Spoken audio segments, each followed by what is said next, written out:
आप सुन रहे हैं जगत गुरु तत्वदर्शी संत रामपाल जी महाराज द्वारा लिखित पुस्तक ज्ञान गंगा का पेज नंबर 227। हरे राम हरे कृष्ण राधे श्याम सीताराम ओम नमः शिवाय ओम नमो भगवते वासुदेवाय आदि नाम जाप करता हूँ। सोमवार का व्रत भी रखता हूँ, कावड़ भी लाता हूँ तथा धामों पर भी दान करने जाता हूँ। मंदिर में मूर्ति पूजा करने भी जाता हूँ।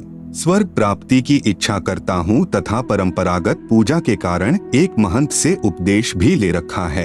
उत्तर, कृपया आप पुनर्उपरोक्त गीता सार को पढ़ो। जब तक तत्व ज्ञान से पूर्ण परिचित आप नहीं होंगे तब तक यह शंका रूपी कांटा खटकता ही रहेगा। जैसे ऊपर उदाहरण है कि उल्टा लटका हुआ संसार रूपी वृक्ष है जिसकी मूल यानी जड़ तो पूर्ण परमात्मा परमेश्वर है। तीनों गुण रूपी यानी रजगुण ब्रह्मा, सतगुण विष्णु, तमगुण शिव शाखाएं हैं। आपने कोई आम का पौधा लगाया है, यदि पौधे की जड़ यानी मूल की सिंचाई यानी पूजा करोगे जिससे वृक्ष बनेगा, फिर उसकी शाखाओं को फल लगेंगे। शाखा तोड़ने को थोड़े ही कहा जाता है। यह देखें, सीधा बीजा हुआ भक्ति रूपी पौधा अर्थात शास्त्र विधि अनुसार साधना। इसी प्रकार पूजा तो पूर्ण परमात्मा अर्थात मूल की करनी है, फिर कर्मफल तीनों गुण यानी ब्रह्मा, विष्णु, शिव रूपी शाखाओं को लगेंगे। इसलिए कुछ भी नहीं छोड़ना है, केवल अपना भक्ति रूपी पौधा सीधा बीजना है अर्थात शास्त्र विधि अनुसार साधना प्रारंभ करनी है।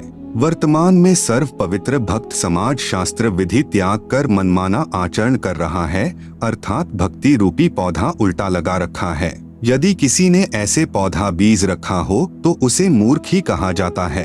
उल्टा बीजा हुआ भक्ति रूपी पौधे का चित्र जिसे आप पुस्तक में देख सकते हैं। इसीलिए गीता अध्याय 7 श्लोक 12 से 18 तक में तीनों गुणों यानी रजगुण ब्रह्मा जी, सतगुण विष्णु जी, तमगुण शिव जी की पूजा तक ही सीमित बुद्धि रखने वाले जो इनके अतिरिक्त किसी को नहीं पूजते हैं, उनको राक्षस स्वभाव को धारण किए हुए मनुष्यों में नीच दुष्कर्म करने वाले मूर्ख कहा है तथा कहा है कि ये मुझे भी नहीं पूजते।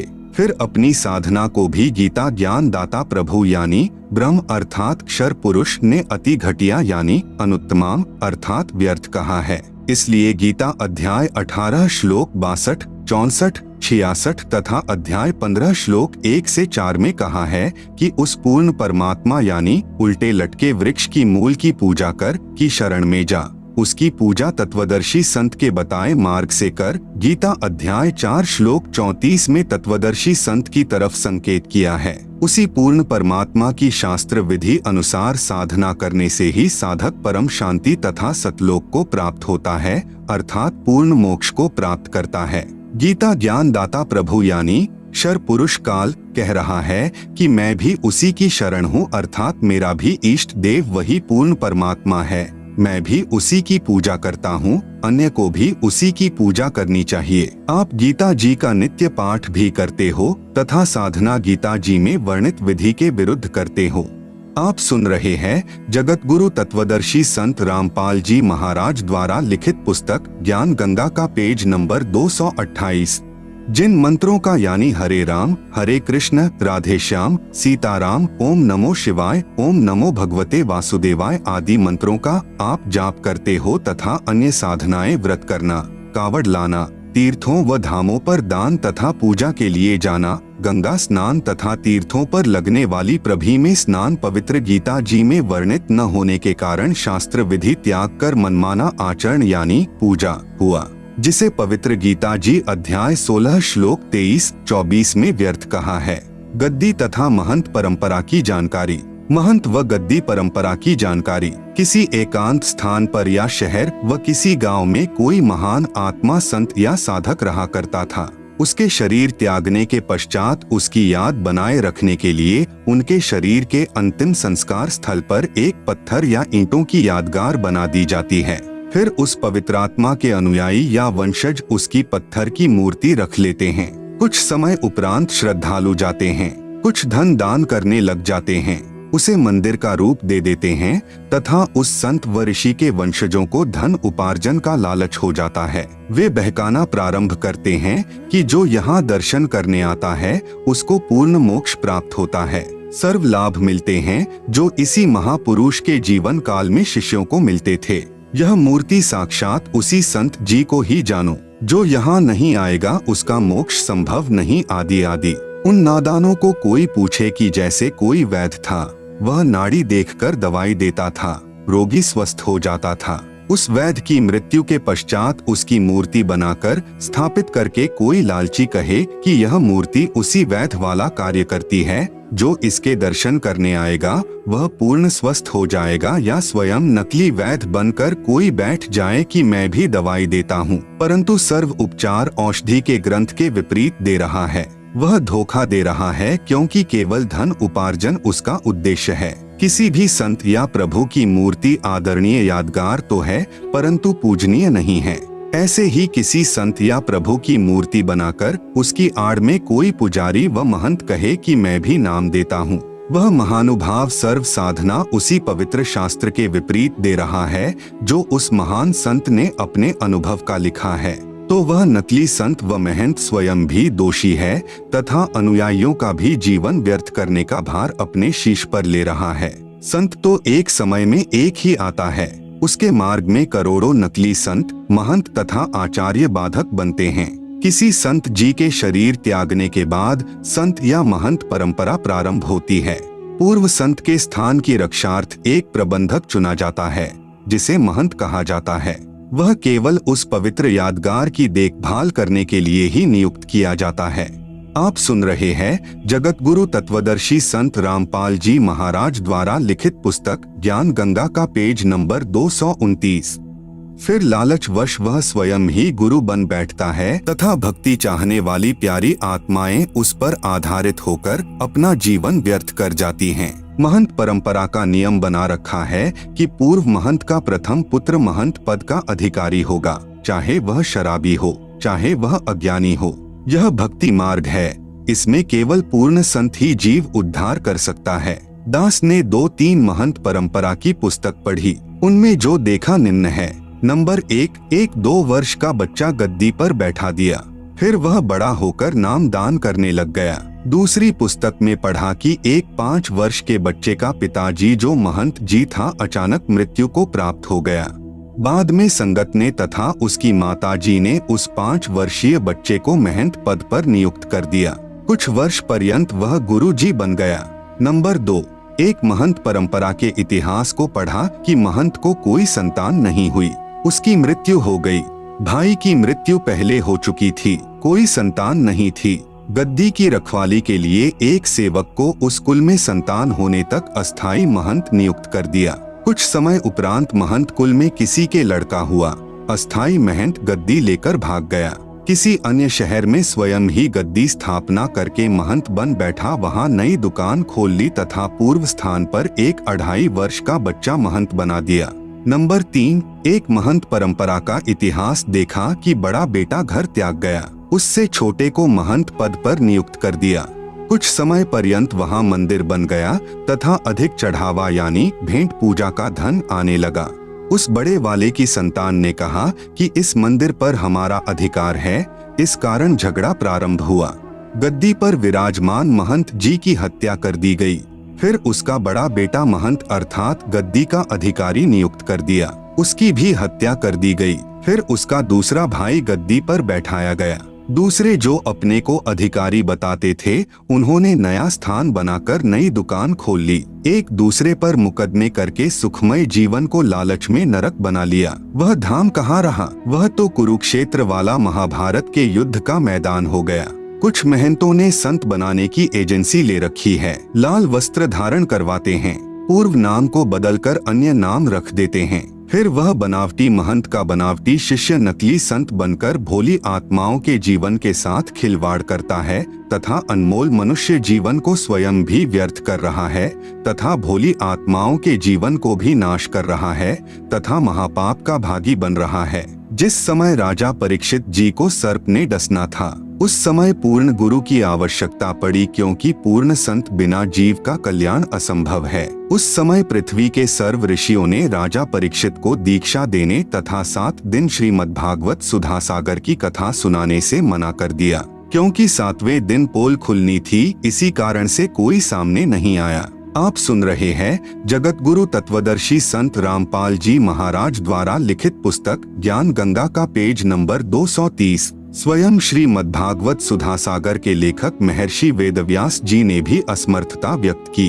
क्योंकि वे ऋषिजन प्रभु से डरने वाले थे, इसलिए भी राजा परीक्षित के जीवन से खिलवाड़ करना उचित नहीं समझा। राजा परीक्षित जी के कल्याण के लिए महर्षि सुखदेव जी को स्वर्ग से बुलाया गया, जिसने राजा को दीक्षा दी तथा 7 दिन तक कथा सुनाकर राजा परीक्षित जी का जितना उद्धार ऋषि सुखदेव जी कर सकते थे किया। वर्तमान के गुरु, संत, महंत तथा आचार्य स्वयं ही प्रभु के संविधान से अपरिचित हैं, इसलिए भयंकर दोष के पात्र बनकर दोषी हो रहे हैं। औरो पंथ बता भी स्वयं न जाने रा, अनधिकारी कथा पाठ करे व दीक्षा देवे बहुत करत गुना। वर्तमान में कथा व ग्रंथों का पाठ करने वालों व नाम दान करने वालों की बाढ़ सी आई हुई है, क्योंकि सर्व पवित्र धर्मों की पवित्रात्माएं तत्व ज्ञान से अपरिचित हैं, जिस कारण नकली गुरुओं व संतों तथा महंतों का दाव लगा हुआ है। जिस समय पवित्र भक्त समाज आध्यात्मिक तत्व ज्ञान से परिचित हो जाएगा, उस समय इन नकली संतों, गुरुओं व आचार्यों को छुपने का स्थान नहीं मिलेगा, पलायन करके पीछा छुड़वाना पड़ेगा। पवित्र तीर्थ तथा धाम की जानकारी किसी साधक ऋषि जी ने किसी स्थान या जलाशय पर बैठकर साधना की या अपनी आध्यात्मिक शक्ति का प्रदर्शन किया। वह अपनी भक्ति कमाई करके साथ ले गया तथा अपने इष्ट लोक को प्राप्त हुआ। उस साधना स्थल का बाद में तीर्थ या धाम नाम पड़ा। अब कोई उस स्थान को देखने जाए कि यहाँ कोई साधक रहा करता था, उसने बहुतों का कल्याण किया। अब न तो वहाँ संत जी है जो उपदेश दे, वह तो अपनी कमाई करके चला गया। विचार करें, कृपया तीर्थ व धाम को हमाम दस्ता जाने। 1.5 फुट का लोहे का गोल पात्र लगभग 9 इंच परिधि का उखल जैसा होता है तथा 1.5 फुट लंबा तथा 2 इंच परिधि का गोल लोहे का डंडा सा मूसल जैसा होता है, जो सामग्री व दवाइयाँ आदि कूटने के काम आता है, उसे हमाम दस्ता कहते हैं। एक व्यक्ति अपने पड़ोसी का हमाम दस्ता मांग कर लाया। उसने हवन की सामग्री कूटी तथा मांज धोकर लौटा दिया। जिस कमरे में हमाम दस्ता रखा था, उस कमरे में सुगंध आने लगी। घर के सदस्यों ने देखा कि यह सुगंध कहाँ से आ रही है, तो पता चला कि हमाम दस्ते से आ रही है। वे समझ गए कि पड़ोसी ले गया था, उसने कोई सुगंध युक्त वस्तु कूटी होगी। कुछ दिन बाद वह सुगंध भी आनी बंद हो गई। इसी प्रकार तीर्थ व धाम को एक हमाम दस्ता जानो। जैसे सामग्री कूटने वाले ने अपनी सर्व वस्तु पोंछ कर रख ली, खाली हमाम दस्ता लौटा दिया। आप सुन रहे हैं जगत गुरु तत्वदर्शी संत रामपाल जी महाराज द्वारा लिखित पुस्तक ज्ञान गंगा का पेज नंबर 231। अब कोई उस हमाम दस्ते को सूंघकर ही कृत्यार्थ माने तो नादानी है, उसको भी सामग्री लानी पड़ेगी, तब पूर्ण लाभ होगा। ठीक इसी प्रकार किसी धाम व तीर्थ पर रहने वाला पवित्र आत्मा तो राम नाम की सामग्री कूटकर झाड़ पहुँचकर अपनी सर्व कमाई को साथ ले गया। बाद में अनजान श्रद्धालु उस स्थान पर जाने मात्र से कल्याण समझें तो उनके मार्गदर्शकों यानी गुरुओं की शास्त्र विधि रहित बताई साधना का ही परिणाम है। उस महान आत्मा संत की तरह प्रभु साधना करने से ही कल्याण संभव है।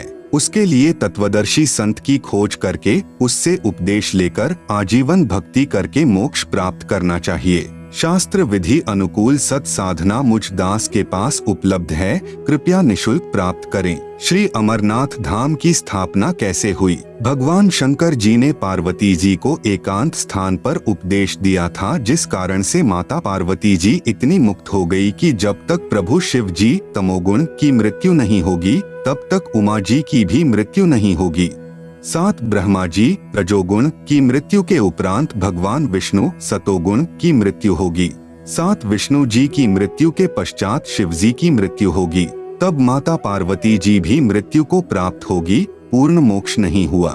फिर भी जितना लाभ पार्वती जी को हुआ वह भी अधिकारी से उपदेश मंत्र लेकर हुआ। बाद में श्रद्धालुओं ने उस स्थान की याद बनाए रखने के लिए उसको सुरक्षित रखा तथा दर्शक जाने लगे। जैसे यह दास यानी संत रामपाल स्थान स्थान पर जाकर सत्संग करता है, वहाँ पर खीर व हलवा भी बनाया जाता है। जो भक्तात्मा उपदेश प्राप्त कर लेता है उसका कल्याण हो जाता है। सत्संग समापन के उपरांत सर्व टेंट आदि उखाड़कर दूसरे स्थान पर सत्संग के लिए चले गए। पूर्व स्थान पर केवल मिट्टी या ईंटों की बनाई भट्ठी व चूल्हे शेष छोड़ दिए। फिर कोई उसी शहर के व्यक्ति से कहे कि आओ आपको वह स्थान दिखाकर लाता हूँ जहाँ संत रामपाल दास जी का सत्संग हुआ था, खीर बनाई थी। बाद में उन भट्ठियों को देखने जाने वाले को न तो खीर मिले, न ही सत्संग के अमृत वचन सुनने को मिले, न ही उपदेश प्राप्त हो सकता जिससे कल्याण हो सके। उसके लिए संत ही खोजना पड़ेगा। जहाँ सत्संग चल रहा हो वहाँ पर सर्व कार्य सिद्ध होंगे। ठीक इसी प्रकार तीर्थों व धामों पर जाना तो उस यादगार स्थान रूपी भट्ठी को देखना मात्र ही है। यह पवित्र गीता जी में वर्णित न होने से शास्त्र विरुद्ध हुई, जिससे कोई लाभ नहीं। प्रमाण पवित्र गीता अध्याय 16 मंत्र 23-24। तत्व ज्ञानहीन संतों व महंतों तथा आचार्यों द्वारा भ्रमित श्रद्धालु तीर्थों व धामों पर आत्म कल्याणार्थ जाते हैं। श्री अमरनाथ जी की यात्रा पर गए श्रद्धालु 3-4 बार बर्फानी तूफान में दबकर मृत्यु को प्राप्त हुए। प्रत्येक बार मरने वालों की संख्या हजारों होती थी। आप सुन रहे हैं जगत गुरु तत्वदर्शी संत रामपाल जी महाराज द्वारा लिखित पुस्तक ज्ञान गंगा का पेज नंबर 232। विचारणीय विषय है कि यदि श्री अमरनाथ जी के दर्शन व पूजा लाभदायक होती तो क्या भगवान शिव उन श्रद्धालुओं की रक्षा नहीं करते? अर्थात प्रभु शिव जी भी शास्त्र विरुद्ध साधना से अप्रसन्न हैं। वैष्णो देवी के मंदिर की स्थापना कैसे हुई? जब सती जी यानी उमा देवी अपने पिता राजा दक्ष के हवन कुंड में छलांग लगाने से जलकर मृत्यु को प्राप्त हुई। भगवान शिव जी उसकी अस्थियों के कंकाल को मोहवश सती जी यानी पार्वती जी जानकर 10,000 वर्ष तक कंधे पर लिए पागलों की तरह घूमते रहे। भगवान विष्णु जी ने सुदर्शन चक्र से सती जी के कंकाल को छिन्न भिन्न कर दिया। जहां धड़ गिरा वहां पर उसको जमीन में गाड़ दिया गया। इस धार्मिक घटना की याद बनाए रखने के लिए उसके ऊपर एक मंदिर जैसी यादगार बना दी कि कहीं आने वाले समय में कोई यह न कह दे कि पुराण में गलत लिखा है। उस मंदिर में एक स्त्री का चित्र रख दिया, उसे वैष्णो देवी कहने लगे। उसकी देख रेख व श्रद्धालु दर्शकों को उस स्थान की कहानी बताने के लिए एक नेक व्यक्ति नियुक्त किया गया। उसको अन्य धार्मिक व्यक्ति कुछ वेतन देते थे। बाद में उसके वंशजों ने उस पर भेंट यानी दान लेना प्रारंभ कर दिया तथा कहने लगे कि एक व्यक्ति का व्यापार ठप हो गया था। माता के 100 रुपए संकल्प किए, एक नारियल चढ़ाया, वह बहुत धनवान हो गया। एक निसंतान दंपति था, उसने माता के 200 रुपए, एक साड़ी, एक सोने का गले का हार चढ़ाने का संकल्प किया। उसको पुत्र प्राप्त हो गया। इस प्रकार भोली आत्माएं इन दंत कथाओं पर आधारित होकर अपनी पवित्र गीता जी तथा पवित्र वेदों को भूल गए, जिसमें वह सर्व साधनाएं शास्त्र विधि रहित लिखी हैं, जिसके कारण न कोई सुख होता है, न कोई कार्य सिद्ध होता है, न ही परम गति अर्थात मुक्ति होती है। प्रमाण पवित्र गीता अध्याय 16 मंत्र 23-24। इसी प्रकार जहाँ देवी की आंखें गिरी वहाँ नैना देवी का मंदिर व जहाँ जिह्वा गिरी वहाँ श्री ज्वाला जी के मंदिर तथा जहाँ धड़ गिरा वहाँ वैष्णो देवी के मंदिर की स्थापना हुई। पुरी में श्री जगन्नाथ जी का मंदिर अर्थात धाम कैसे बना? उड़ीसा प्रांत में एक इंद्रदमन नाम का राजा था। वह भगवान श्री कृष्ण जी का अनन्य भक्त था। एक रात्रि को श्री कृष्ण जी ने राजा को स्वप्न में दर्शन देकर कहा कि जगन्नाथ नाम से मेरा एक मंदिर बनवा दे। श्री कृष्ण जी ने यह भी कहा था कि इस मंदिर में मूर्ति पूजा नहीं करनी है, केवल एक संत छोड़ना है जो दर्शकों को पवित्र गीता अनुसार ज्ञान प्रचार करे। समुद्र तट पर वह स्थान भी दिखाया जहाँ मंदिर बनाना था। सुबह उठकर राजा इंद्रदमन ने अपनी पत्नी को बताया कि आज रात्रि को भगवान श्री कृष्ण जी दिखाई दिए, मंदिर बनवाने के लिए कहा है।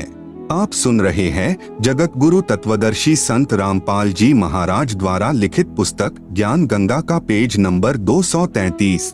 रानी ने कहा, शुभ कार्य में देरी क्या, सर्व संपत्ति उन्हीं की दी हुई है, उन्हीं को समर्पित करने में क्या सोचना है। राजा ने उस स्थान पर मंदिर बनवा दिया जो श्री कृष्ण जी ने स्वप्न में समुद्र के किनारे पर दिखाया था। मंदिर बनने के बाद समुद्री तूफान उठा, मंदिर को तोड़ दिया, निशान भी नहीं बचा कि यहाँ मंदिर था। ऐसे राजा ने 5 बार मंदिर बनवाया, 5 बार समुद्र ने तोड़ दिया। राजा ने निराश होकर मंदिर न बनवाने का निर्णय ले लिया। यह सोचा कि न जाने समुद्र मेरे से कौन से जन्म का प्रतिशोध ले रहा है। कोष रिक्त हो गया, मंदिर बना नहीं। कुछ समय उपरांत पूर्ण परमेश्वर यानी कबीरदेव ज्योति निरंजन यानी काल को दिए वचन अनुसार राजा इंद्रदमन के पास आए तथा राजा से कहा, आप मंदिर बनवाओ, अब के समुद्र मंदिर यानी महल नहीं तोड़ेगा। राजा ने कहा, संत जी मुझे विश्वास नहीं है, मैं भगवान श्री कृष्ण यानी विष्णु जी के आदेश से मंदिर बनवा रहा हूँ। श्री कृष्ण जी समुद्र को नहीं रोक पा रहे हैं। 5 बार मंदिर बनवा चुका हूँ, यह सोचकर कि कहीं भगवान मेरी परीक्षा ले रहे हों, परंतु अब तो परीक्षा देने योग्य भी नहीं रहा हूँ क्योंकि कोष भी रिक्त हो गया है। अब मंदिर बनवाना मेरे वश की बात नहीं। परमेश्वर ने कहा, इंद्रदमन जिस परमेश्वर ने सर्व ब्रह्मांडों की रचना की है वही सर्व कार्य करने में सक्षम है, अन्य प्रभु नहीं। मैं उस परमेश्वर की वचन शक्ति प्राप्त हूँ। मैं समुद्र को रोक सकता हूँ यानी अपने आप को छुपाते हुए सत कह रहे थे। राजा ने कहा कि संत जी मैं नहीं मान सकता कि श्री कृष्ण जी से भी कोई प्रबल शक्ति युक्त प्रभु है। जब वे ही समुद्र को नहीं रोक सके तो आप कौन से खेत की मूली हो। मुझे विश्वास नहीं होता तथा न ही मेरी वित्तीय स्थिति मंदिर यानी महल बनवाने की है। संत रूप में आए कबीरदेव यानी कबीर परमेश्वर ने कहा, राजन यदि मंदिर बनवाने का मन बने तो मेरे पास आ जाना, मैं अमुक स्थान पर रहता हूँ, अब के समुद्र मंदिर को नहीं तोड़ेगा। यह कहकर प्रभु चले आए। उसी रात्रि में प्रभु श्री कृष्ण जी ने फिर राजा इंद्रदमन को दर्शन दिए तथा कहा, इंद्रदमन एक बार फिर महल बनवा दे। जो तेरे पास संत आया था उससे संपर्क करके सहायता की याचना कर ले। वह ऐसा वैसा संत नहीं है, उसकी भक्ति शक्ति का कोई वार पार नहीं है। राजा इंद्रदमन नींद से जागा, स्वप्न का पूरा वृतांत अपनी रानी को बताया। रानी ने कहा, प्रभु कह रहे हैं तो आप मत चुको, प्रभु का महल फिर बनवा दो।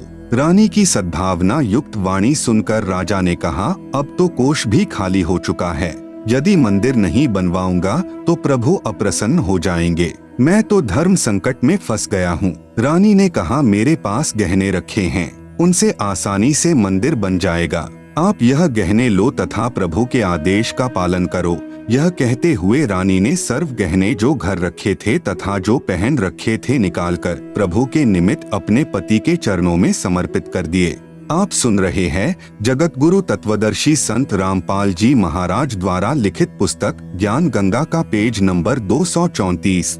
राजा इंद्रदमन उस स्थान पर गया जो परमेश्वर ने संत रूप में आकर बताया था। कबीर प्रभु अर्थात अपरिचित संत को खोजकर समुद्र को रोकने की प्रार्थना की।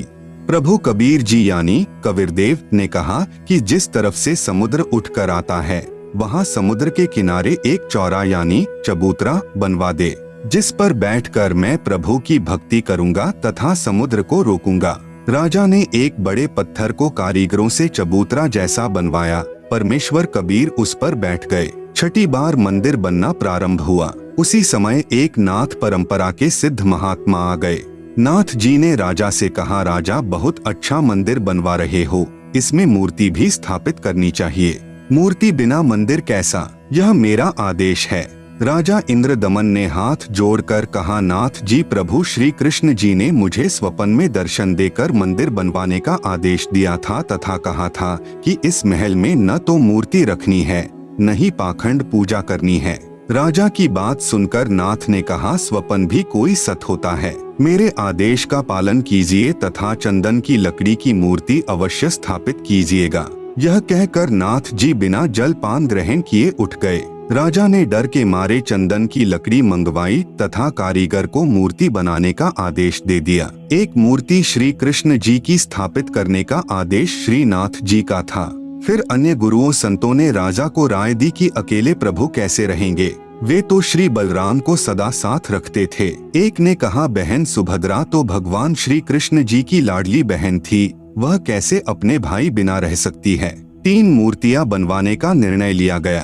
3 कारीगर नियुक्त किए। मूर्तियां तैयार होते ही टुकड़े टुकड़े हो गई। ऐसे 3 बार मूर्तियां खंड हो गई। राजा बहुत चिंतित हुआ, सोचा मेरे भाग्य में यह यश व पुण्य कर्म नहीं है। मंदिर बनता है वह टूट जाता है, अब मूर्तियां टूट रही हैं। नाथ जी रुष्ट होकर गए हैं। यदि कहूंगा कि मूर्तियां टूट जाती हैं, तो सोचेगा कि राजा बहाना बना रहा है, कहीं मुझे श्राप न दे दे।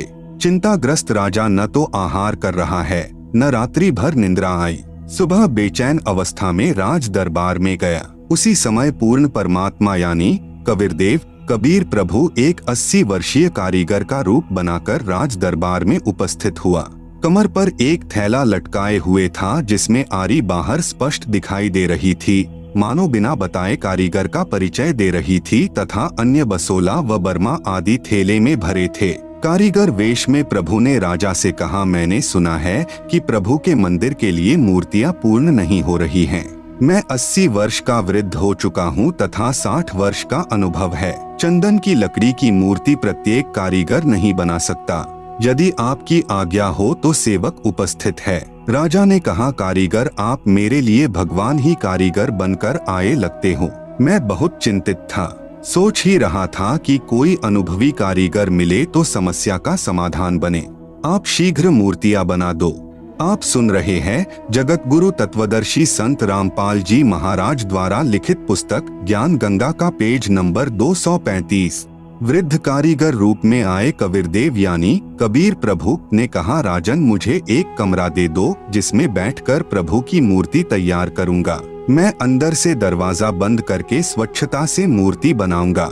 ये मूर्तियां जब तैयार हो जाएंगी तब दरवाजा खुलेगा। यदि बीच में किसी ने खोल दिया तो जितनी मूर्तियां बनेगी उतनी ही रह जाएंगी।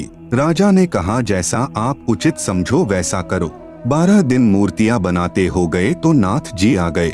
नाथ जी ने राजा से पूछा, इंद्रदमन मूर्तियां बनाई क्या?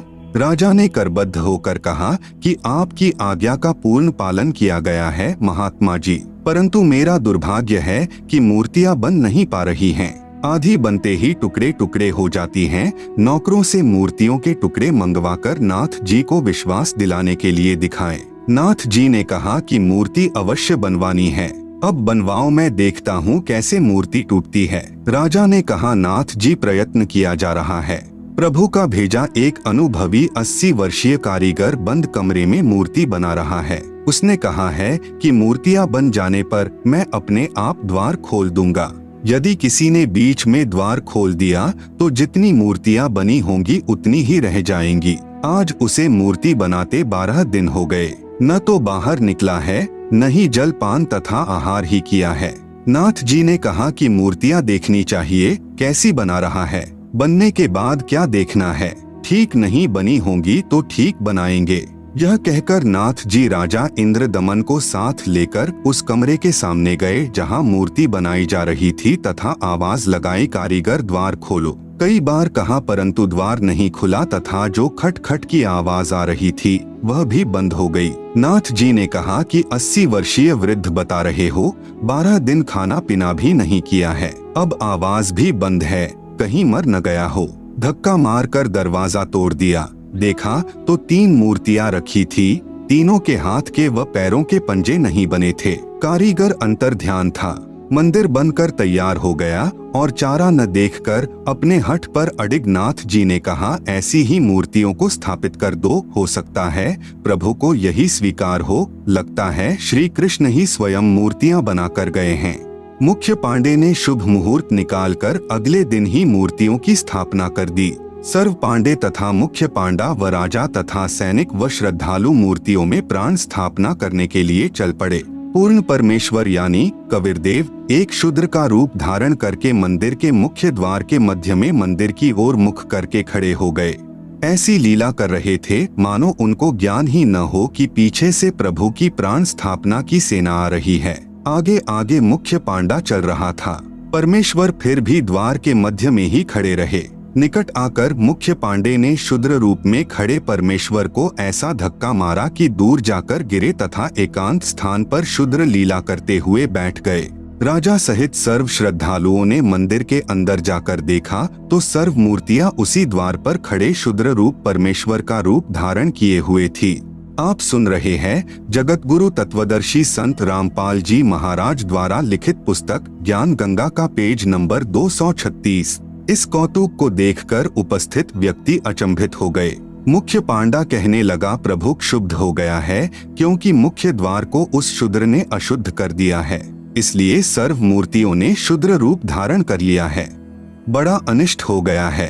कुछ समय उपरांत मूर्तियों का वास्तविक रूप हो गया। गंगा जल से कई बार स्वच्छ करके प्राण स्थापना की गई। कबीरदेव ने कहा, अज्ञानता व पाखंडवाद की चरम सीमा देखें। कारीगर मूर्ति का भगवान बनाता है, फिर पुजारी या अन्य संत उस मूर्ति रूपी प्रभु में प्राण डालता है, अर्थात प्रभु को जीवन दान देता है। तब वह मिट्टी या लकड़ी का प्रभु कार्य सिद्ध करता है। वाह रे पाखंडियों, खूब मूर्ख बनाया प्रभु प्रेमी आत्माओं को। मूर्ति स्थापना हो जाने के कुछ दिन पश्चात लगभग 40 फुट ऊंचा समुद्र का जल उठा, जिसे समुद्री तूफान कहते हैं, तथा बहुत वेग से मंदिर की ओर चला। सामने कबीर परमेश्वर चौरा यानी चबूतरे पर बैठे थे। अपना एक हाथ उठाया जैसे आशीर्वाद देते हैं। समुद्र उठा का उठा रह गया तथा पर्वत की तरह खड़ा रहा, आगे नहीं बढ़ सका। विप्र रूप बनाकर समुद्र आया तथा चबूतरे पर बैठे प्रभु से कहा कि भगवान, आप मुझे रास्ता दे दो, मैं मंदिर तोड़ने जाऊंगा। आप सुन रहे हैं जगत गुरु तत्वदर्शी संत रामपाल जी महाराज द्वारा लिखित पुस्तक ज्ञान गंगा का पेज नंबर 237। प्रभु ने कहा कि यह मंदिर नहीं है, यह तो महल यानी आश्रम है। इसमें विद्वान पुरुष रहा करेगा तथा पवित्र गीता जी का ज्ञान दिया करेगा। आपका इसको विध्वंस करना शोभा नहीं देता। समुद्र ने कहा कि मैं इसे अवश्य तोड़ूंगा। प्रभु ने कहा कि जाओ, कौन रोकता है। समुद्र ने कहा कि मैं विवश हो गया हूँ, आपकी शक्ति अपार है, मुझे रास्ता दे दो प्रभु। परमेश्वर कबीर साहेब जी ने पूछा कि आप ऐसा क्यों कर रहे हो। विप्र रूप में उपस्थित समुद्र ने कहा कि जब यह श्री कृष्ण जी त्रेतायुग में श्री रामचंद्र रूप में आया था, तब इसने मुझे अग्नि बाण दिखाकर बुरा भला कहकर अपमानित करके रास्ता मांगा था। मैं वह प्रतिशोध लेने जा रहा हूँ। परमेश्वर कबीर जी ने कहा कि प्रतिशोध तो आप पहले ही ले चुके हो, आपने द्वारिका को डुबो रखा है। समुद्र ने कहा कि अभी पूर्ण नहीं डुबा पाया हूँ, आधी रहती है। वह भी कोई प्रबल शक्ति युक्त संत सामने आ गया था, जिस कारण से मैं द्वारिका को पूर्ण रूपेण नहीं समा पाया। अब भी कोशिश करता हूँ तो उधर नहीं जा पा रहा हूँ, उधर से मुझे बांध रखा है। तब परमेश्वर कबीर यानी कबीरदेव ने कहा, वहाँ भी मैं ही पहुँचा था, मैंने ही वह अवशेष बचाया था। अब जहाँ शेष बची द्वारिका को भी निगल ले, परंतु उस यादगार को छोड़ देना जहाँ श्री कृष्ण जी के शरीर का अंतिम संस्कार किया गया था। श्री कृष्ण जी के अंतिम संस्कार स्थल पर बहुत बड़ा मंदिर बना दिया गया। यह यादगार प्रमाण बना रहेगा कि वास्तव में श्री कृष्ण जी की मृत्यु हुई थी तथा पंच भौतिक शरीर छोड़ गए थे। नहीं तो आने वाले समय में कहेंगे कि श्री कृष्ण जी की तो मृत्यु ही नहीं हुई थी। आज्ञा प्राप्त कर शेष द्वारिका को भी समुद्र ने डुबो लिया। परमेश्वर कबीर जी यानी कबीरदेव ने कहा, अब आप आगे से कभी भी इस जगन्नाथ मंदिर को तोड़ने का प्रयत्न नहीं करना तथा इस महल से दूर चला जा। ऐसी आज्ञा प्रभु की मानकर प्रणाम करके मंदिर से दूर लगभग 1.5 किलोमीटर हट गया। ऐसे श्री जगन्नाथ जी का मंदिर अर्थात धाम स्थापित हुआ। श्री जगन्नाथ के मंदिर में छुआछात प्रारंभ से ही नहीं है। कुछ दिन पश्चात जिस पांडे ने प्रभु कबीर जी को शूद्र रूप में धक्का मारा था, उसको कुष्ठ रोग हो गया। सर्व औषधि करने पर भी स्वस्थ नहीं हुआ। कुष्ठ रोग का कष्ट अधिक से अधिक बढ़ता ही चला गया। सर्व उपासनाएं भी की, श्री जगन्नाथ जी से रो रो कर संकट निवारण के लिए प्रार्थना की, परंतु सर्व निष्फल रही। स्वप्न में श्री कृष्ण जी ने दर्शन दिए तथा कहा, पांडे, उस संत के चरण धोकर चरणामृत पान कर जिसको तूने मंदिर के मुख्य द्वार पर धक्का मारा था, तब उसके आशीर्वाद से तेरा कुष्ठ रोग ठीक हो सकता है। यदि उसने तुझे हृदय से क्षमा किया तो, अन्यथा नहीं। मरता क्या नहीं करता। वह मुख्य पांडा सवेरे उठा, कई सहयोगी पांडों को साथ लेकर उस स्थान पर गया जहां पर प्रभु कबीर शूद्र रूप में विराजमान थे। आप सुन रहे हैं जगत गुरु तत्वदर्शी संत रामपाल जी महाराज द्वारा लिखित पुस्तक ज्ञान गंगा का पेज नंबर 238। जो ही पांडा प्रभु के निकट आया तो परमेश्वर उठकर चल पड़े तथा कहा, हे पांडा, मैं तो अछूत हूँ, मेरे से दूर रहना, कहीं आप अपवित्र न हो जाएं। पांडा निकट पहुँचा परमेश्वर और आगे चल पड़े। तब पांडा फूट फूट कर रोने लगा तथा कहा, परवरदिगार, मेरा दोष क्षमा कर दो। तब दयालु प्रभु रुक गए। पांडे ने आदर के साथ एक स्वच्छ वस्त्र जमीन पर बिछाकर प्रभु को बैठने की प्रार्थना की। प्रभु उस वस्त्र पर बैठ गए। तब उस पांडे ने स्वयं चरण धोए तथा चरणामृत को पात्र में वापस डाल लिया। प्रभु कबीर जी ने कहा, पांडे 40 दिन तक इसे पीना भी तथा स्नान करने वाले जल में कुछ डालकर स्नान करते रहना। 40वें दिन तेरा कुष्ठ रोग समाप्त होगा। तथा कहा कि भविष्य में भी इस जगन्नाथ जी के मंदिर में किसी ने छुआछात किया तो उसको भी दंड मिलेगा। सर्व उपस्थित व्यक्तियों ने वचन किए कि आज के बाद इस पवित्र स्थान पर कोई छुआछात नहीं की जाएगी। विचार करें, हिंदुस्तान का एक ही मंदिर ऐसा है जिसमें प्रारंभ से ही छुआछात नहीं रही है। मुझ दास को भी उस स्थान को देखने का अवसर प्राप्त हुआ। कई सेवकों के साथ उस स्थल को देखने के लिए गया था कि कुछ प्रमाण प्राप्त करूं। वहां पर सर्व प्रमाण आज भी साक्षी मिले। जिस पत्थर यानी चौरा पर बैठकर कबीर परमेश्वर जी ने मंदिर को बचाने के लिए समुद्र को रोका था, वह आज भी विद्यमान है। उसके ऊपर एक यादगार रूप में गुंबज बना रखा है। वहां पर बहुत पुरातन महंत यानी रखवाला परंपरा से एक आश्रम भी विद्यमान है। वहां पर लगभग 70 वर्षीय वृद्ध महंत जी से उपरोक्त मंदिर की समुद्र से रक्षा की जानकारी चाहिए तो उसने भी यही बताया तथा कहा कि मेरे पूर्वज कई पीढ़ी से यहाँ पर महंत यानी रखवाले रहे हैं। यहाँ पर ही श्री धर्मदास साहेब व उनकी पत्नी भक्तमती आमनी देवी ने शरीर त्यागा था। दोनों की समाधियां भी साथ साथ बनी दिखाई। फिर हम श्री जगन्नाथ जी के मंदिर में गए। वहाँ पर मूर्ति पूजा आज भी नहीं है, परंतु प्रदर्शनी अवश्य लगा रखी है। जो 3 मूर्तियां भगवान श्री कृष्ण जी तथा श्री बलराम जी व बहन सुभद्रा जी की मंदिर के अंदर स्थापित हैं, उनके दोनों हाथों के पंजे नहीं हैं, दोनों हाथ टूंडे हैं। उन मूर्तियों की भी पूजा नहीं होती, केवल दर्शनार्थ रखी हैं। वहाँ पर एक गाइड पांडे से पूछा कि सुना है कि यह मंदिर 5 बार समुद्र ने तोड़ा था, पुनर्बनवाया था। समुद्र ने क्यों तोड़ा? फिर किसने समुद्र को रोका? पांडे ने कहा, इतना तो मुझे पता नहीं। यह सर्व कृपा जगन्नाथ जी की थी, उन्होंने ही समुद्र को रोका था। सुना तो है कि समुद्र ने 3 बार मंदिर को तोड़ा था। मैंने फिर प्रश्न किया कि प्रथम बार ही क्यों न समुद्र रोका प्रभु ने? पांडे ने उत्तर दिया कि लीला है जगन्नाथ की। मैंने फिर पूछा कि इस मंदिर में छुआछात है या नहीं? उसने कहा, जब से मंदिर बना है यहाँ कोई छुआछात नहीं है।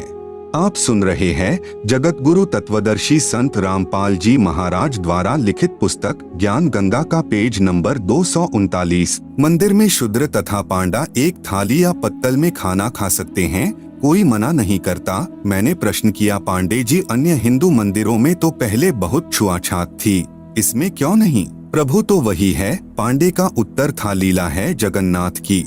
अब पुण्यात्माएं विचार करें कि सत को कितना दबाया गया है एक लीला जगन्नाथ की कहकर। पवित्र यादगारें आदरणीय हैं, परंतु आत्म कल्याण तो केवल पवित्र गीता जी व पवित्र वेदों में वर्णित तथा परमेश्वर कबीर जी द्वारा दिए तत्व ज्ञान के अनुसार भक्ति साधना करने मात्र से ही संभव है, अन्यथा शास्त्र विरुद्ध होने से मानव जीवन व्यर्थ हो जाएगा।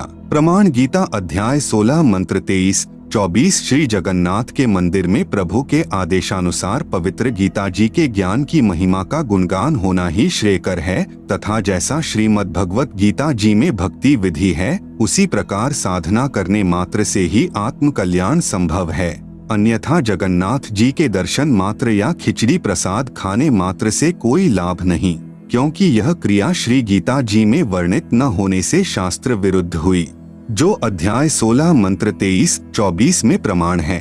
स्वर्ग की परिभाषा है। उदाहरणार्थ स्वर्ग को एक होटल यानी रेस्टोरेंट जानो। जैसे कोई धनी व्यक्ति गर्मियों के मौसम में शिमला या कुल्लू मनाली जैसे शहरों में ठंडे स्थानों पर जाता है, वहाँ किसी होटल में ठहरता है जिसमें कमरे का किराया तथा खाने का खर्चा अदा करना होता है। 2 या 3 महीने में 20 या 30 हजार रुपए खर्च करके वापस अपने कर्म क्षेत्र में आना होता है। फिर 10 महीने मजदूरी मेहनत करो, फिर 2 महीने अपनी ही कमाई खर्च कर वापस आओ। यदि किसी वर्ष कमाई अच्छी नहीं हुई तो उस 2 महीने के सुख को भी तरसो। ठीक इसी प्रकार स्वर्ग जानो। इस पृथ्वी लोक पर साधना करके कुछ समय स्वर्ग रूपी होटल में चला जाता है, फिर अपनी पुण्य कमाई खर्च करके वापस नरक तथा 84 लाख प्राणियों के शरीर में कष्ट पाप कर्म के आधार पर भोगना पड़ता है। जब तक तत्वदर्शी संत नहीं मिलेगा तब तक उपरोक्त जन्म मृत्यु तथा स्वर्ग नरक व 84 लाख योनियों का कष्ट बना ही रहेगा, क्योंकि केवल पूर्ण परमात्मा का सतनाम तथा सारनाम ही पापों को नाश करता है। अन्य प्रभुओं की पूजा से पाप नष्ट नहीं होते। सर्व कर्मों का ज्यों का त्यों यानी यथावत फल ही मिलता है। इसीलिए गीता अध्याय 8 श्लोक 16 में कहा है कि ब्रह्मलोक यानी महास्वर्ग तक सर्वलोक नाशवान हैं। जब स्वर्ग महास्वर्ग ही नहीं रहेंगे तब साधक का कहाँ ठिकाना होगा? कृपया विचार करें। आप सुन रहे हैं जगत गुरु तत्वदर्शी संत रामपाल जी महाराज द्वारा लिखित पुस्तक ज्ञान गंगा का पेज नंबर 240। प्रश्न: क्या गीता जी का नित्य पाठ करने का कोई लाभ नहीं? जो दान करते हैं, जैसे कुत्ते को रोटी, भूखे को भोजन, चिटियों को आटा, तीर्थों पर भंडारा आदि करते हैं, क्या यह भी व्यर्थ है? उत्तर: धार्मिक सद्ग्रंथों के पठन पाठन से ज्ञान यज्ञ का फल मिलता है। यज्ञ का फल कुछ समय स्वर्ग या जिस उद्देश्य से किया उसका फल मिल जाता है, परंतु मोक्ष नहीं। नित्य पाठ करने का मुख्य कारण यह होता है कि सद्ग्रंथों में जो साधना करने का निर्देश है तथा जो न करने का निर्देश है उसकी याद ताजा रहे, कभी कोई गलती न हो जाए, जिससे हम वास्तविक उद्देश्य त्याग कर गफलत करके शास्त्र विधि त्याग कर मनमाना आचरण यानी पूजा न करने लग जाएं तथा मनुष्य जीवन के मुख्य उद्देश्य की याद बनी रहे कि मनुष्य जीवन का मूल उद्देश्य आत्म कल्याण ही है, जो शास्त्र अनुकूल साधना से ही संभव है। जैसे एक जमींदार को वृद्धावस्था में पुत्र की प्राप्ति हुई। किसान ने सोचा जब तक बच्चा जवान होगा, अपने खेती बाड़ी के कार्य को संभालने योग्य होगा, कहीं मेरी मृत्यु न हो जाए। इसलिए किसान ने अपना अनुभव लिखकर छोड़ दिया तथा अपने पुत्र से कहा कि पुत्र, जब तू जवान हो तब अपने खेती बाड़ी के कार्य को समझने के लिए इस मेरे अनुभव के लेख को प्रतिदिन पढ़ लेना तथा अपनी कृषि करना। पिताजी की मृत्यु के उपरांत किसान का पुत्र प्रतिदिन पिताजी के द्वारा लिखे अनुभव के लेख को पढ़ता, परंतु जैसा उसमें लिखा है वैसा कर नहीं रहा है। वह किसान का पुत्र क्या धनी हो सकता है? कभी नहीं। वैसे ही करना चाहिए जो पिताजी ने अपना अनुभव लेख में लिखा है। ठीक इसी प्रकार पवित्र गीता जी के पाठ को तो श्रद्धालु नित्य कर रहे हैं, परंतु साधना सदग्रंथ के विपरीत कर रहे हैं। इसलिए गीता अध्याय 16 श्लोक 23-24 के अनुसार व्यर्थ साधना है। जैसे तीनों गुणों यानी रजगुण ब्रह्मा जी, सतगुण विष्णु जी, तमगुण शिव जी की पूजा गीता अध्याय 7 श्लोक 12 से 15 तथा 20 से 23 में मना है, तथा श्राद्ध निकालना अर्थात पितर पूजा, पिंड भरवाना, फूल यानी अस्थियां उठाकर गंगा में क्रिया करवाना, 13वीं 17वीं महीना 6 माही वर्षी आदि करना गीता अध्याय 9 श्लोक 25 में मना है। व्रत रखना गीता अध्याय 6 श्लोक 16 में मना है। लिखा है कि हे अर्जुन, योग यानी भक्ति न तो बिल्कुल न खाने वाले यानी व्रत रखने वाले का सिद्ध होता है, अर्थात व्रत रखना मना है। भूखों को भोजन देना, कुत्तों आदि जीव जंतुओं व पशुओं को आहार कराना आदि बुरा नहीं है, परंतु पूर्ण संत के माध्यम से उनकी आज्ञा अनुसार दान तथा यज्ञ आदि करना ही पूर्ण लाभदायक है। जैसे एक कुत्ता कार के अंदर मालिक वाली सीट पर बैठकर यात्रा करता है, कुत्ते का ड्राइवर मनुष्य होता है, उस पशु को आम मनुष्य से भी अधिक सुविधाएं प्राप्त होती हैं। अलग से कमरा, पंखा तथा कूलर लगा होता है आदि आदि। आप सुन रहे हैं जगत गुरु तत्वदर्शी संत रामपाल जी महाराज द्वारा लिखित पुस्तक ज्ञान गंगा का पेज नंबर 241। जब वह नादान प्राणी मनुष्य शरीर में था, दान भी किया, परंतु मनमाना आचरण यानी पूजा के माध्यम से किया, जो शास्त्र विधि के विपरीत होने के कारण लाभदायक नहीं हुआ। प्रभु का विधान है कि जैसा भी कर्म प्राणी करेगा उसका फल अवश्य मिलेगा। यह विधान तब तक लागू है जब तक तत्वदर्शी संत पूर्ण परमात्मा का मार्गदर्शक नहीं मिलता। जैसा कर्म प्राणी करता है वैसा ही फल प्राप्त होता है।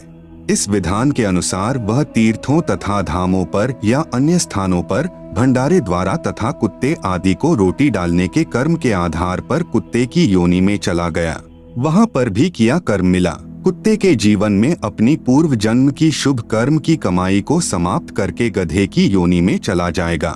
उस गधे के जीवन में सर्व सुविधाएं छीन ली जाएंगी।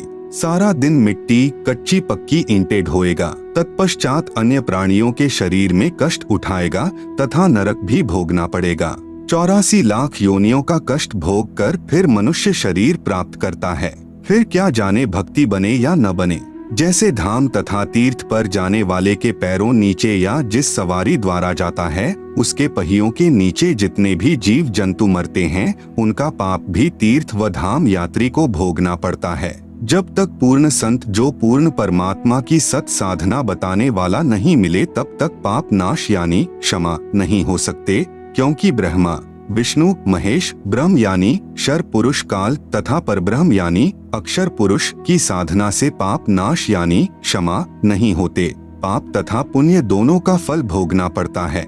यदि वह प्राणी गीता ज्ञान अनुसार पूर्ण संत की शरण प्राप्त करके पूर्ण परमात्मा की साधना करता तो या तो सतलोक चला जाता या दोबारा मनुष्य शरीर प्राप्त करता।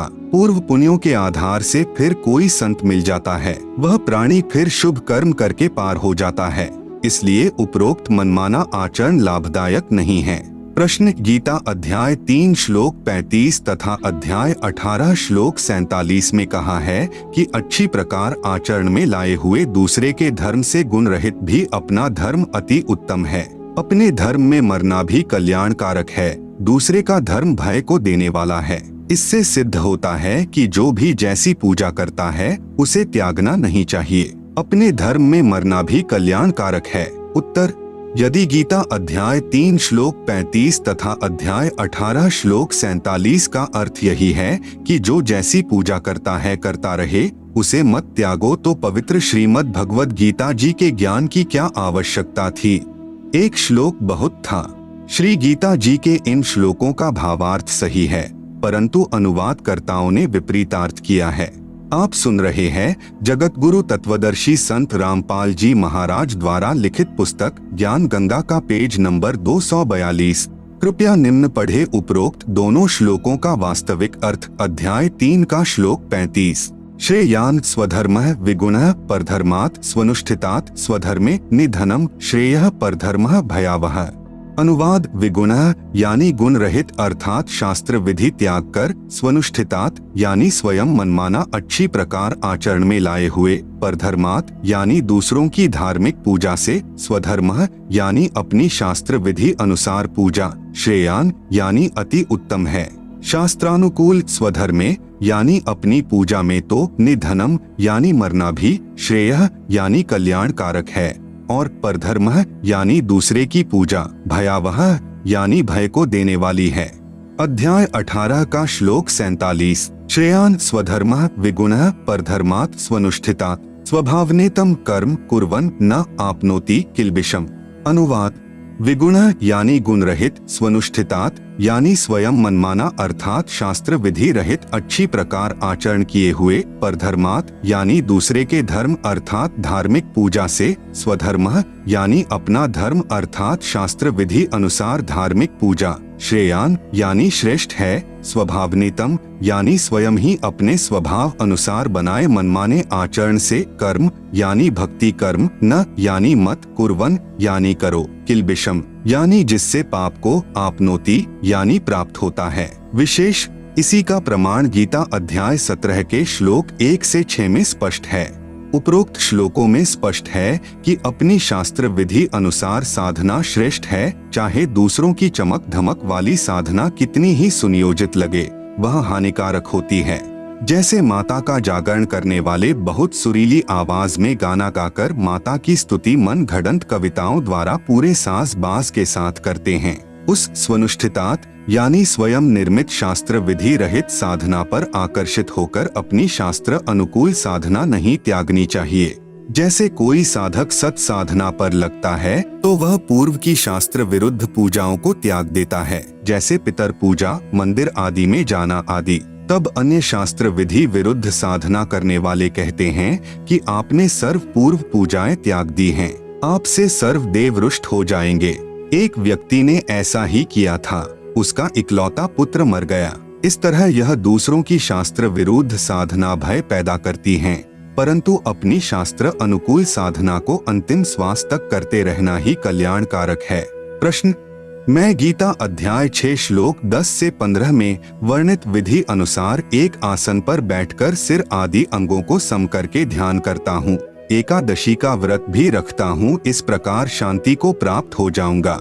उत्तर, कृपया आप गीता अध्याय 6 श्लोक 16 को भी पढ़े, जिसमें लिखा है कि हे अर्जुन, यह योग यानी साधना न तो अधिक खाने वाले का, न बिल्कुल न खाने यानी व्रत रखने वाले का सिद्ध होता है, न अधिक जागने वाले का, न अधिक क्षण करने यानी सोने वाले का सिद्ध होता है, न ही एक स्थान पर बैठकर साधना करने वाले का सिद्ध होता है। आप सुन रहे हैं जगत गुरु तत्वदर्शी संत रामपाल जी महाराज द्वारा लिखित पुस्तक ज्ञान गंगा का पेज नंबर 243। गीता अध्याय 6 श्लोक 10 से 15 तक वर्णित विधि का खंडन गीता अध्याय 3 का श्लोक 5 से 9 में किया है कि जो मूर्ख व्यक्ति समस्त कर्म इंद्रियों को हठपूर्वक रोककर अर्थात एक स्थान पर बैठकर चिंतन करता है, वह पाखंडी कहलाता है। इसलिए कर्मयोगी यानी कार्य करते करते साधना करने वाला साधक ही श्रेष्ठ है। वास्तविक भक्ति विधि के लिए गीता ज्ञान दाता प्रभु यानी ब्रह्म किसी तत्वदर्शी की खोज करने को कहता है। गीता अध्याय 4 श्लोक 34। इससे सिद्ध है गीता ज्ञान दाता यानी ब्रह्म द्वारा बताई गई भक्ति विधि पूर्ण नहीं है। इसलिए गीता अध्याय 6 श्लोक 10 से 15 तक ब्रह्म यानी शर पुरुष काल द्वारा अपनी साधना का वर्णन है तथा अपनी साधना से होने वाली शांति को अति घटिया यानी अनुत्तमाम गीता अध्याय 7 श्लोक 18 में कहा है। उपरोक्त अध्याय 6 श्लोक 10 से 15 में कहा है कि मन और इंद्रियों को वश में रखने वाला साधक एक विशेष आसन तैयार करे, जो न अधिक ऊंचा हो न अधिक नीचा। उस आसन पर बैठकर चित्त तथा इंद्रियों को वश में रखकर मन को एकाग्र करके अभ्यास करे। सीधा बैठकर ब्रह्मचर्य का पालन करता हुआ मन को रोककर प्रयाण होवे। इस प्रकार साधना में लगा साधक मुझ में रहने वाली निर्वाण परमाम यानी अति बेजान अर्थात बिल्कुल मरी हुई यानी नाम मात्र शांति को प्राप्त होता है। इसीलिए गीता अध्याय 7 श्लोक 18 में अपनी साधना से होने वाली गति यानी लाभ को अति घटिया यानी अनुत्तमाम कहा है। इसी गीता अध्याय 18 श्लोक 62 तथा अध्याय 15 श्लोक 4 में कहा है कि हे अर्जुन, तू परम शांति तथा सतलोक को प्राप्त होगा, फिर पुनर्जन्म नहीं होता, पूर्ण मोक्ष प्राप्त हो जाता है। मैं यानी गीता ज्ञान दाता प्रभु भी उसी आदि नारायण पुरुष परमेश्वर की शरण हूँ, इसलिए दृढ़ निश्चय करके उसी की साधना व पूजा करनी चाहिए। अपनी साधना के अटकल युक्त ज्ञान के आधार पर बताए मार्ग को अध्याय 6 श्लोक 47 में भी स्वयं युक्ततमः मतः अर्थात अज्ञान अंधकार वाले विचार कहा है। अन्य अनुवादकर्ताओं ने में युक्ततमः मत का अर्थ परम श्रेष्ठ मान्य है किया है, जबकि करना था कि यह मेरा अटकल लगाया अज्ञान अंधकार के आधार पर दिया मत है, क्योंकि यथार्थ ज्ञान के विषय में किसी तत्वदर्शी संत से जानने को कहा है। गीता अध्याय 4 श्लोक 34 में वास्तविक अनुवाद गीता अध्याय 6 श्लोक 47 का। अध्याय 6 का श्लोक 47 योगिनाम अपि सर्वेषाम मद्गतेन अंतरात्मना श्रद्धावान भजते यह माम सह में युक्ततमः मतः। अनुवाद मेरे द्वारा दिए भक्ति विचार जो अटकल लगाया हुआ उपरोक्त श्लोक 10 से 15 में वर्णित पूजा विधि जो मैंने अनुमान सा बताया है, पूर्ण ज्ञान नहीं है, क्योंकि सर्वेशाम यानी सर्व, योगिनाम यानी साधकों में, यह यानी जो, श्रद्धावान यानी पूर्ण आस्था से, अंतरात्मना यानी सच्ची लगन से, मदगतेन यानी मेरे द्वारा दिए भक्ति मत के अनुसार, माम यानी मुझे, भजते यानी भजता है, सह यानी वह, अपि यानी भी, युक्ततमः यानी अज्ञा अंधकार से जन्म मरण स्वर्ग नरक वाली साधना में ही लीन है। यह में यानी मेरा, मतः यानी विचार है। आप सुन रहे हैं जगत गुरु तत्वदर्शी संत रामपाल जी महाराज द्वारा लिखित पुस्तक ज्ञान गंगा का पेज नंबर 244। इसी का प्रमाण पवित्र गीता अध्याय 7 श्लोक 18 में तथा गीता अध्याय 5 श्लोक 29 तथा गीता अध्याय 6 श्लोक 15 में स्पष्ट है। इसीलिए गीता अध्याय 18 श्लोक 62 में कहा है कि हे भारत, तू सर्व भाव से उस परमात्मा की शरण में जा उसकी कृपा से ही तू परम शांति को तथा सनातन परम धाम अर्थात सतलोक को प्राप्त होगा। गीता अध्याय 15 श्लोक 4 में कहा है कि जब तुझे गीता अध्याय 4 श्लोक 34 में वर्णित तत्वदर्शी संत मिल जाएं, उसके पश्चात उस परमपद परमेश्वर को भली भांति खोजना चाहिए, जिसमें गए हुए साधक फिर लौटकर इस संसार में नहीं आते, अर्थात जन्म मृत्यु से सदा के लिए मुक्त हो जाते हैं। जिस परमेश्वर ने संसार रूपी वृक्ष की रचना की है, मैं भी उसी आदि पुरुष परमेश्वर की शरण में हूँ, उसी की भक्ति करनी चाहिए। गीता अध्याय 3 श्लोक 5 से 9 में भी गीता अध्याय 6 श्लोक 10 से 15 के ज्ञान को गलत सिद्ध किया है। अर्जुन ने पूछा, प्रभु मन को रोकना बहुत कठिन है। भगवान ने उत्तर दिया, अर्जुन मन को रोकना तो वायु को रोकने के समान है। फिर यह भी कहा है कि निसंदेह कोई भी व्यक्ति किसी भी समय क्षण मात्र भी कर्म किए बिना नहीं रहता। जो महामूर्ख मनुष्य समस्त कर्म इंद्रियों को हठपूर्वक ऊपर से रोककर मन से कुछ न कुछ सोचता रहता है। इसलिए एक स्थान पर हठ योग करके न बैठकर सांसारिक कार्य करते करते यानी कर्मयोग साधना करना ही श्रेष्ठ है। कर्म न करने अर्थात हठ योग से एक स्थान पर बैठकर साधना करने की अपेक्षा कर्म करते करते साधना श्रेष्ठ है। एक स्थान पर बैठकर साधना यानी अकर्मणा करने से तेरा जीवन निर्वाह कैसे होगा। शास्त्र विधि त्याग कर साधना यानी हठ योग एक आसन पर बैठकर करने से कर्म बंधन का कारण है। दूसरा जो शास्त्र अनुकूल कर्म करते करते साधना करना ही श्रेष्ठ है। इसलिए सांसारिक कार्य करता हुआ साधना कर। गीता अध्याय 8 श्लोक 7 में कहा है कि युद्ध भी कर, मेरा स्मरण भी कर, इस प्रकार मुझे ही प्राप्त होगा। गीता अध्याय 7 श्लोक 18 में तथा अध्याय 18 श्लोक 62 में कहा है कि परंतु मेरी साधना से होने वाली गति यानी लाभ अति घटिया यानी अनुत्तमाम है। इसलिए उस परमेश्वर की शरण में जा जिसकी कृपा से तू परम शांति तथा शाश्वतम स्थानम यानी सतलोक को प्राप्त होगा। उस परमेश्वर की भक्ति विधि तथा पूर्ण ज्ञान यानी तत्व ज्ञान किसी तत्वदर्शी संत की खोज करके उससे पूछ, मैं यानी गीता ज्ञान दाता ब्रह्मक्षर पुरुष भी नहीं जानता। प्रश्न गीता अध्याय 15 श्लोक 18 में कहा है कि मैं लोक में वेद में पुरुषोत्तम नाम से प्रसिद्ध हूँ। इससे तो यही सिद्ध हुआ कि गीता ज्ञान दाता प्रभु ही सर्वशक्तिमान है तथा गीता अध्याय 12 पूर्ण ही गीता ज्ञान दाता की ही महिमा कह रहा है।